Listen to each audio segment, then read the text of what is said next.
Plug इनका अमरोहा जनपद के रेहरा थाना क्षेत्र के एक गांव में 8 साल की बच्ची से दुष्कर्म कांड में नया मोड़। पीड़िता के पिता ने गांव के मौजूदा प्रधान पर लगाए आरोपों को छुपाने और आरोपी की मदद करने के गंभीर आरोप। सीएम योगी से लगाई न्याय की गुहार।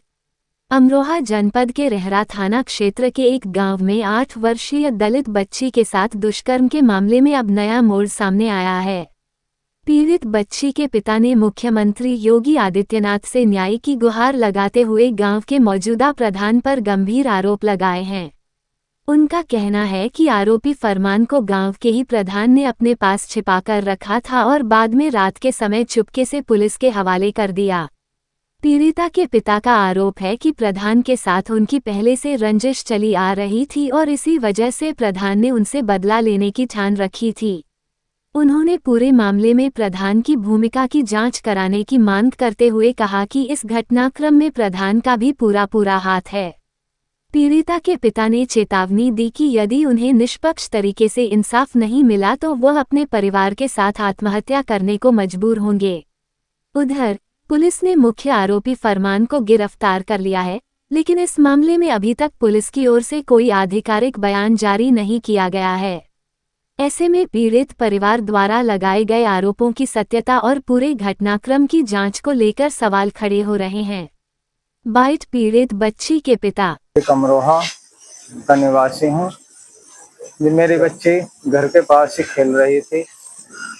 उधर से मुस्लिम समाज का एक लड़का उससे भैंसा बुग्गी पर बैला फुसलाकर बिठाकर ले गया कि आओ खेत पे चल रहे हैं। वो 8 साल की बच्ची थी, वो बेचारी क्या जाने, वो चली गई। उधर से वो खून में लथपथ आई, रोती बिलखती आई। उसके सारे खून में लथपथ कपड़े थे। वो आके गिर गई, पापा मुझे बचा लो, पापा मुझे बचा लो। मैं क्या करूं? हमारी बाबा जी, आपकी सरकार में कोई सुनवाई नहीं हो रही। हम हमारे दलित समाज है, इसलिए हमारी कोई सुनवाई नहीं है आपकी सरकार में। बाबा आप आपके होते हुए हमें ऐसे ही रहेंगे। बाबा आपसे हमारी हाथ जोड़कर निवेदन है कि हमारी सुनवाई करें, सख्त से सख्त कार्रवाई करें, उसे कड़ी से कड़ी सजा दें। कितनी देर लगे थे गाँव से? जी हम थोड़े लोग हैं एससी वर्ग से। बच्चे कितनी दूर लगे थे? बच्चे को आधा किलोमीटर दूरी पे लेके गए थे।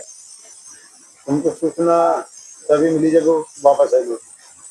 जी तभी मिली जब हमारी लड़की खून से लथपथ आई।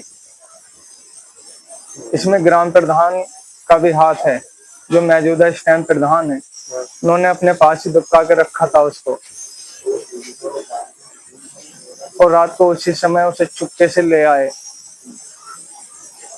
जो पशुओं का टीन सेट था खाली वही तोड़ा गया है और उनका कोई नुकसान नहीं हुआ। जिसमें उनके पशु बनते हैं, टीन सेट है, खाली वही वो हुआ है, उनका और कुछ नहीं हुआ है।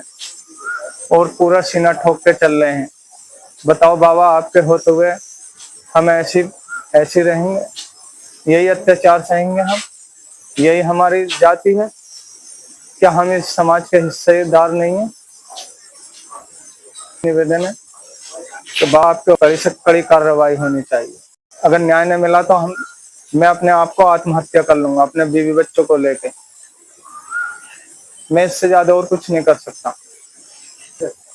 प्रधान जी के पास लड़का था, वो चुपके से उससे दुबकाए बैठे थे। हमें सूचना मिली है, किसी ने बताया कि प्रधान जी के पास दुबका हुआ था लड़का। प्रधान जी से पहले कुछ तू मैं हो गई थी मेरी, कभी पहले 2-3 साल पहले। इसलिए प्रधान जी का इसमें पूरा हाथ है। वो एक ही समुदाय की लड़कियां? हाँ, एक ही समुदाय के हैं। मुस्लिम समुदाय के? जी मुस्लिम वर्ग से हैं। मैं उनके यहाँ पे काम करता था मनरेगा में, मैट के रूप में। वो मेरे से चिढ़ते थे कि इस तरीके से हाजिरी भर, इस तरीके से कर। मैंने कि मैं ऐसे 2 नंबर काम नहीं करूंगा, क्योंकि हम तो थोड़े हैं, आप लोग ज्यादा हैं। तो इसी को लेने देने के ऊपर मुझे वहां से बर्खास्त कर दिया और मुझे के साले ये कर दूंगा, तेरे साथ वो कर दूंगा, धमकी दी मुझे कई बार। इसलिए प्रधान जी का पूरा हाथ है।